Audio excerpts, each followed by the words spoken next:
¿Qué tal, guerrero? ¿Cómo estás? Bienvenido a este nuevo vídeo. Continuamos con este curso para dejar de fumar. Hoy vamos a hablar acerca de una parte que posiblemente se haga un poco más aburrida, pero el hecho de estar desde el principio hasta el final de este vídeo te va a ayudar a ti a fortalecer ese autocontrol. Lo normal es tener la tentación de, como esto es aburrido, lo que vamos a hablar hoy es neurociencia, para que tú entiendas lo que ocurre en tu cerebro cuando fumas.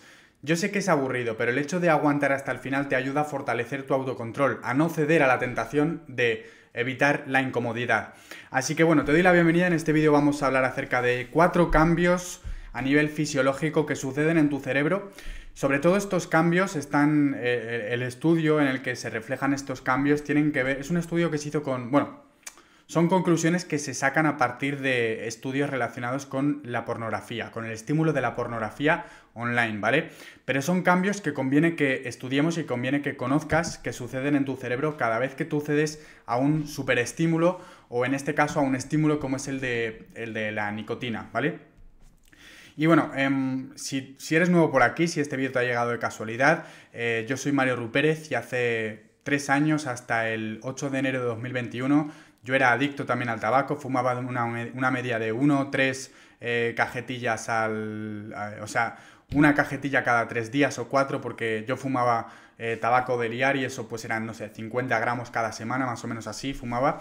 Así que bueno, echa las cuentas, pero sin duda que yo era adicto al tabaco, muchas veces negaba el hecho de que era adicto, decía que no, que yo podía dejarlo en cualquier lugar, y eso era simplemente algo que yo creía por el hecho de que estaba asqueroso, porque realmente el tabaco está asqueroso, sabe asqueroso, y el que diga lo contrario es que tiene muy mal gusto.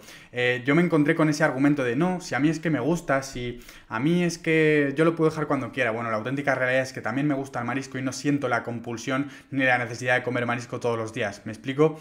Bueno, esto para que sepas que realmente el hecho de que un fumador diga que le guste el sabor al tabaco, bueno, pues es cierto que si tú has probado o digamos que tienes experiencia en esto de experimentar con los sabores y demás, sí que entiendo, por ejemplo, que a ti te gusta experimentar con los sabores del tabaco.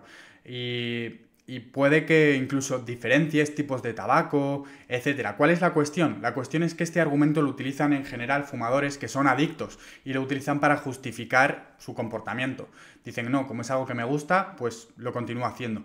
Entonces, no es una realidad, no es algo que los fumadores realicen porque les gusta, y aunque así fuera, por mucho que te guste algo, no tienes por qué hacerlo si sabes que te está dañando la salud. Pero bueno, estas son cosas que ya sabes, no te quiero repetir, pero simplemente para que entiendas que yo cuando dejé de fumar, un 8 de enero de 2021, era adicto. Es decir, puedo decir que realmente sentía la compulsión de fumar, aunque sabía que me estaba haciendo mucho daño a mí mismo. Pero no podía dejarlo porque no tenía estas herramientas que comparto a lo largo de este curso para dejar de fumar contigo. No tenía las herramientas a nivel neurocientífico, no sabía cómo funcionaba mi cerebro y cómo yo podía hackearlo y modificar su estructura para que mi cerebro operara a mi favor. Yo pensaba que con fuerza de voluntad lo iba a poder dejar, que de la noche a la mañana cualquier día iba a decir, ya, se acabó, lo aparto y ya no vuelvo a fumar. Pero todas las veces que intenté eso no funcionó. ¿Por qué no funcionó? Pues por algo que hablábamos en anteriores vídeos, sobre todo en el primero y en el segundo, hablábamos acerca de que tratar de dejar de fumar de la noche a la mañana y por fuerza de voluntad es equivalente a que tú estés como un jinete encima de un elefante que le da absolutamente igual, que tú quieras ir hacia el norte y que no puedes manejar al elefante porque tiene muchísima más fuerza. Esto era una comparación para hablar de la mente subconsciente y la mente consciente.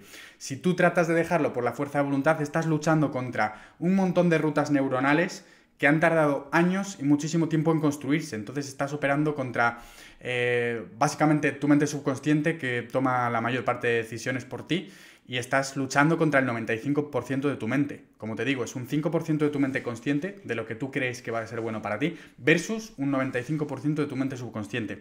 Precisamente lo que estamos haciendo aquí es educar al elefante, a nuestra mente subconsciente, a ese 95% que compone nuestra mente. Este porcentaje es, por supuesto, relativo y es orientativo, pero para que entiendas que gran parte de tus decisiones las tomas a nivel subconsciente. Lo que estamos haciendo con estos vídeos es educar a tu mente para que entienda realmente lo que es fumar. para que deje de contarse patrañas y mentiras de que no me gusta porque me ayuda a socializar, no porque me ayuda a calmar la ansiedad, no porque me gusta el sabor. Todo esto son mentiras que nos contamos. No te alivia la ansiedad el hecho de fumar, te alivia la ansiedad el hecho de respirar hondo, que es lo que ocurre cuando tú tomas una calada. No te ayuda a socializar, más bien a nivel social, pues sí, obviamente, ¿no? Si tú vas de fiesta y te gusta salir de fiesta y te fumas un cigarro, pues obviamente va a haber una persona que siempre esté fumando, pero la pregunta es, ¿no crees que también te aleja de muchas otras personas porque el tabaco huele horrible? Y acercarse a una persona que huele a cenicero es horrible y te aleja de muchas personas. Posiblemente ni siquiera te hayas dado cuenta. Pero yo, que me considero una persona de valor, que me he trabajado, he desarrollado muchísimo a nivel personal, he crecido un montón estos últimos años, yo ya no tolero en mi espacio, ni en mi entorno, ni en mis amistades, ni en mi familia, siquiera una persona que esté fumando a mi lado. Por lo menos a 3-4 metros tienes que estar y ni siquiera me dirijas la mirada porque yo no quiero tener relación con una persona que no se respeta en ese sentido. No quiere decir que yo no la ame, por supuesto, siempre amo a mis familiares, fumen o no, pero eso no significa que los quiera cerca, los quiero lejos, cada uno en su espacio porque es algo que me perjudica a mí y sé que mi salud es lo más importante. Por ello sé que te aleja de personas de alto valor como yo, sé que te aleja de personas que realmente merece la pena conocer. Quizá tu próxima pareja, tu próximo socio, tu próximo amigo está detrás de saber decir que no a ese cigarrillo. Y esto es algo que da mucho miedo, pero bueno, gracias a esta serie de vídeos, como te digo, repetirlos 12 veces al año, esta lista de producción, una vez al mes, te va a ayudar a lavar tu cerebro de esas creencias que te mantienen preso. Vamos a pasar ya de lleno a los 4 cambios neurofisiológicos que suceden cuando tú te expones a un superestímulo. Vamos a hablar de superestímulos, pero es muy parecido en el caso de la adicción a la nicotina. El primer cambio a nivel neurofisiológico que sucede se llama sensibilización. Toma nota, por favor. La sensibilización es un proceso por el cual diferentes rutas neuronales se activan ante estímulos parecidos. Entonces, por ejemplo, tú has construido un hábito que es el de fumar cada vez que sales con tus amigos y estás en una terraza fumando. ¿Qué ocurre? Que entonces cada vez que tú te sientes en una terraza, como estás utilizando esas mismas rutas neuronales, tu cerebro reconoce esa situación, se activan ese mecanismo que te hace recordar lo placentero, entre comillas, porque es una descarga neuroquímica, que es fumarte un cigarrillo en esa terraza. ¿Vale? Entonces, tu cerebro, digamos, como evoluciona en un entorno de escasez, lo que hace es crea rutas neuronales, asienta y une diferentes rutas neuronales para recordarte que ahí hay una recompensa a nivel biológico, que es una descarga dopamínica. ¿Qué ocurre? Que luego esa recompensa tiene mucho más perjuicios que beneficios, pero eso hablaremos más adelante.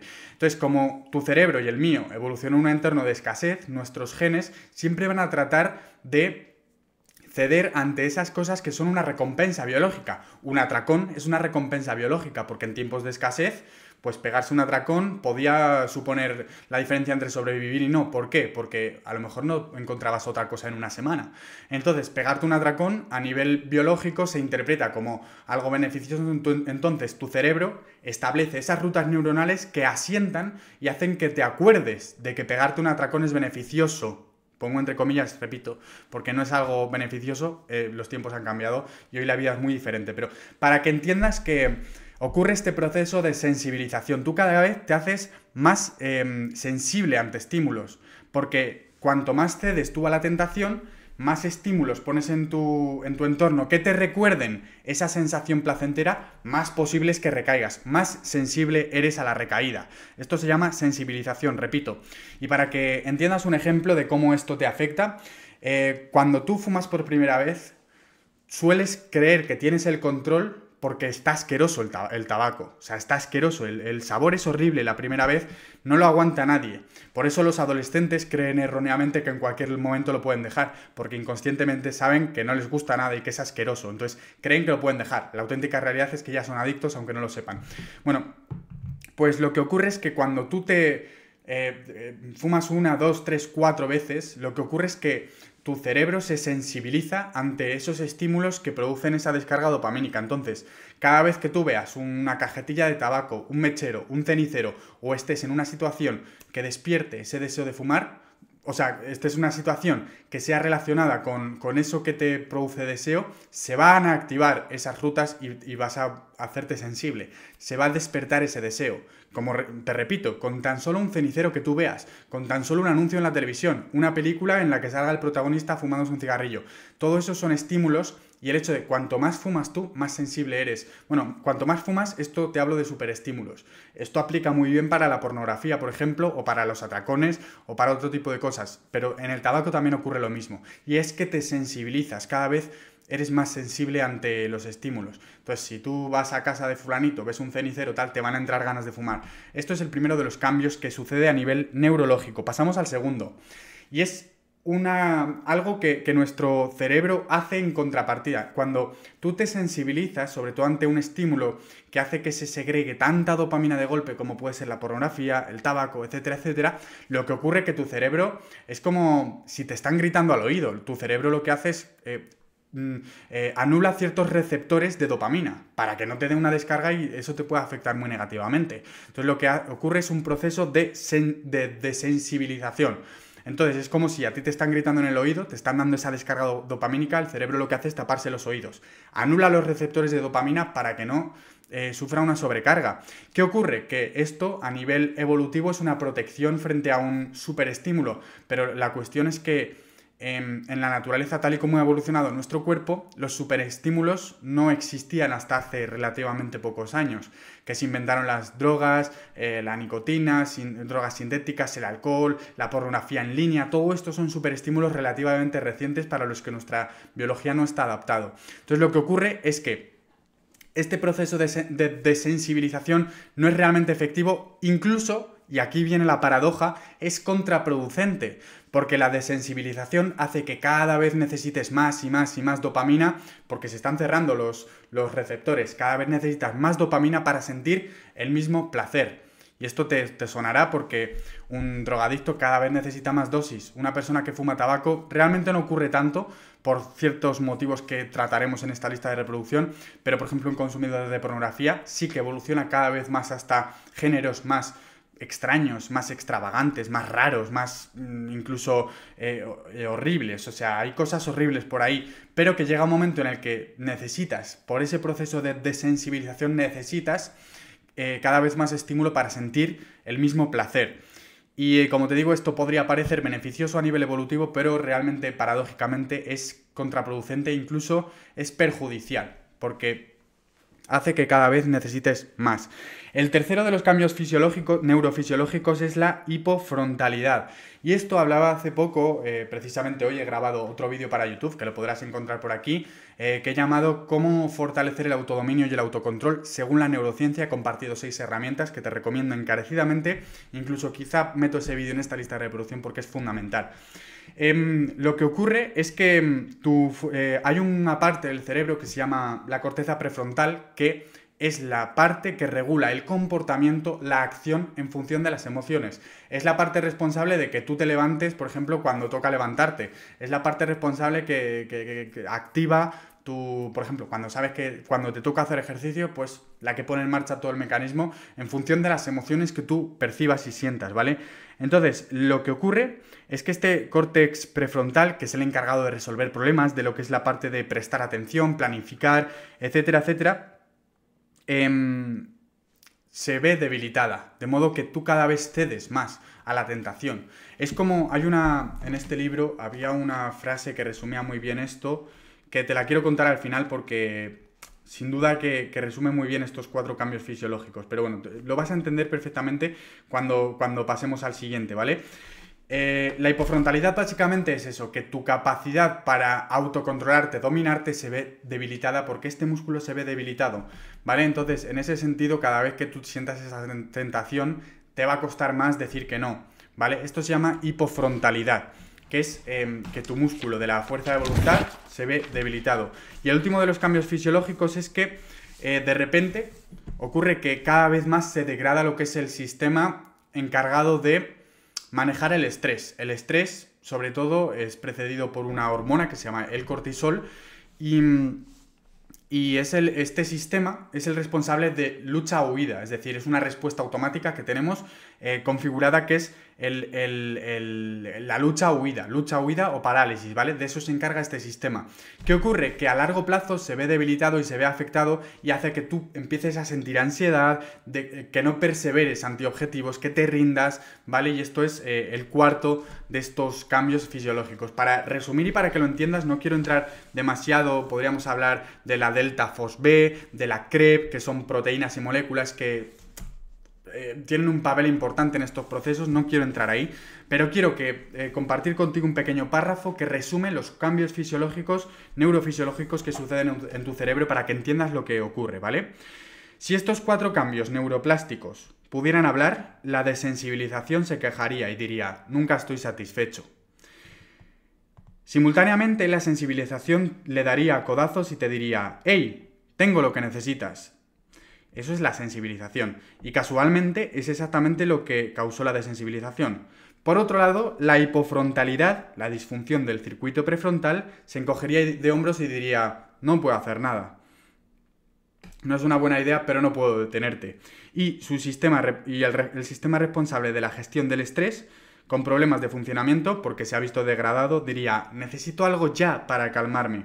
¿Vale? Si te das cuenta, cada uno de estos elementos contribuye y suma al hecho de que tú quieras fumar. La sensibilización te hace más propenso a caer en la tentación. La desensibilización hace que cada vez necesites más para sentir el mismo efecto. La hipofrontalidad hace que no puedas frenar ese impulso. Y finalmente, el sistema responsable de la gestión de estrés, al verse dañado, hace que sientas más ansiedad. Entonces es un círculo vicioso que hace que quieras más y más y más y más, ¿vale? Estos son los cambios a nivel neurofisiológico que suceden en tu cerebro. Te recomiendo que si lo vas a volver a estudiar, si vas a ser constante y perseverante, no va a hacer falta. Con que te hayas quedado con una idea global y sobre todo con esto último que hemos hablado, es suficiente. Pero te recomiendo encarecidamente que eches para atrás en el vídeo y que estudies de nuevo estos cambios neurofisiológicos que suceden en tu cerebro cada vez que cedes algún superestímulo, ¿vale? Y nada, vamos a pasar en el siguiente vídeo, va a ser relacionado con tu comportamiento, con las 4 fases que suceden por las que tú finalmente generas un hábito. Vamos a hablar del hábito de fumar. Ya no vamos a hablar de los cambios neurofisiológicos, vamos a hablar de cómo sucede a nivel comportamental el hecho de que tú fumes o el hecho de que tú lleves a cabo ese hábito de forma continuada, ¿vale? Así que nada, quiero darte la enhorabuena, es el tercer vídeo y el hecho de que hayas llegado hasta aquí ya habla mucho acerca de tu compromiso. Enhorabuena, porque sin duda que si sigues este ritmo, lo vas a conseguir, no me cabe la menor duda. Te mando un fortísimo abrazo y nos vemos en el siguiente.